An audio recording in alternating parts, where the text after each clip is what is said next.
Don't miss any content. Don't forget to subscribe and click the notification bell. You'd remember that before Kamal Deen Sulemana completed that move to Stade Rennes, his compatriot, a Ghanaian compatriot in Kudus Mohammed, tried to convince him to play for Ajax, and we were all thinking that he would choose Ajax. He decided to go with Stade Rennes, and Kudus Mohammed has spoken for the first time since his Ghanaian good friend decided to choose Stade Rennes over Ajax. We'll have a listen to what Kudus had to say. Also, Ayew has moved to Al Sadd in Saudi Arabia. After 39 years since his dad played there, he is going to continue the legacy. But there were other clubs in the European football, that is specifically in England, that he turned down. We're going to have a look at that and review the reaction of Crystal Palace fans who were also linked with acquiring the Ghanaian services for their club next season. All that today. As usual, subscribe if you have not, and click on the notification bell to get more updates. I'll start off from the camp of Ghanaian player Ayew after his move from Swansea City after his spell with them ended, contract expired. Now, since then, he had been looking for a club, and there were many rumors as to which club he would join. Crystal Palace was one of the clubs on his checklist, but apparently he did not sign with Crystal Palace. He went with Al Sadd. And now reports coming in that there are several clubs in Europe that wanted his signature, but none could compare with the mammoth deal that Al Sadd were willing to offer him. Now, Ghanaian player Ayew, according to reports, turned down moves to Europe in Brighton and Newcastle United. He decided for a transfer to Saudi Pro League side Al Sadd on a free transfer. The player snapped several clubs from English Premier League for a money-spinning payday in the Gulf region. There were offers from Brighton, Newcastle United before he opted for Al Sadd.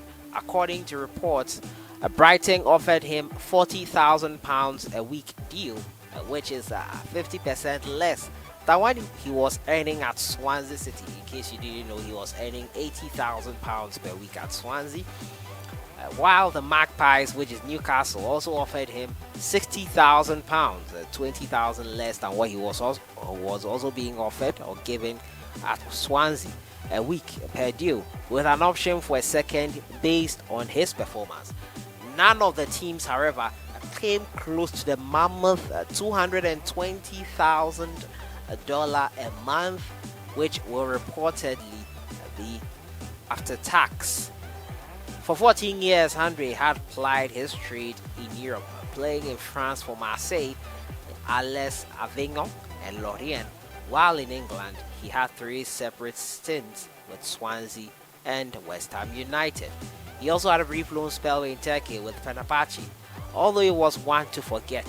In total, he bagged a total of 131 goals, 55 assists in over 400 appearances whilst playing in Europe. Andre was the top scorer for Swansea last season and led them to a failed promotion charge, scoring 17 goals in the championship. So that is it there with Ayew and the clubs he turned down: Brighton and Newcastle United, offering him £40,000 per week, and in the end 60,000. In the end, he decided to go with Saudi Pro League side Al Sadd, and you wouldn't fault him for that. The money that Al Sadd were offering was a lot, $220,000 per month after tax. Yeah, it wouldn't take a rocket scientist or anyone to determine that that was the better deal. And to think of the fact that in England, that per week wage would be taxed by 50%. So yeah, I think he did what was in his best interest. But Crystal Palace fans have also reacted to the Ghanaian joining the Saudi Pro League side. And some of the comments coming in: Christ, a bullet dodge. Don't know if this is an email or the dark account, but would be disappointing if you were truly in the market for this level of player. thank God for that. Bullet dodged. Phew. I'm very okay with this and relax. Wish him good luck though. Wow. So Crystal Palace fans are not breaking any sweat over the departure of Andre Ayew to Al Sadd. Neither will Andre Ayew. He's aiming for a big payday. Congratulations to him. We wish him all the very best. But those are the clubs that he turned down before agreeing to that mammoth contract with Al Sadd. And Kamal Deen Suleiman. Well, Kudus, before Kamal Deen made that switch to Stade Rennes, had advised his Ghanaian compatriot to choose AJAX. Unfortunately, Kamal Deen did not heed that. He decided to go with Stade Rennes, and he has shared his thoughts on that move or that decision taken by Kamal Deen. Kamal Deen was the subject of transfer rumors. He was close to signing for AJAX, had reportedly accepted personal terms with the club and gone as far as arriving in Amsterdam for scheduled medical before later changing his mind. This is what Kudus had to say. Of course, I talked to Kamal Deen about AJAX and outlined to him how good it is all here. Kudus, who linked Kamal Deen at the end of last season amid the transfer tug of war. I would have loved it if he had come, but he chose something else and I respect that. Each player chooses his own path in football. Kudus and Kamal Deen played together at Danish side Nordsjælland before the former left for AJAX in the summer last year. On Kudus' departure, Kamal Deen inherited the former's number 10 jersey at Nordsjælland, going on to make himself the club's new talisman with fine display in the Superliga. His performance involving 10 league goals and 4 assists earned him the attention of AJAX, who quickly moved for his services in what would have been a reunion for them at club level. In the end, the 19-year-old chose Rennes, penning a 5-year contract reportedly worth 21 million euros. I'm very excited to be in this amazing club, is what Kamal Deen said. The project here caught my heart, and I just want to be here to help the team and help myself grow as a player. So I'm very happy and looking forward to the challenge here.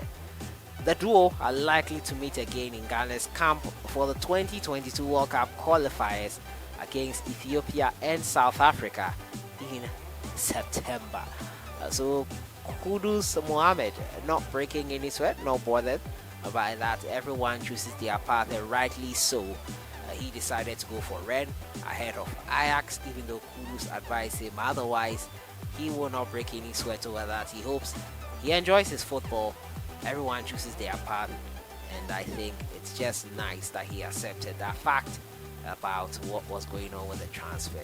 So that has been it for today. Talking about Andre Ayew and the deals that he turned down before eventually signing for Al Sadd. We'll also be talking about Kudus Mohammed and his reaction to Kamal Deen not listening to his advice to join AJAX. Your thoughts in the comments box on everything. I'll see you guys in the next one. Have a great day. Enjoy the weekend.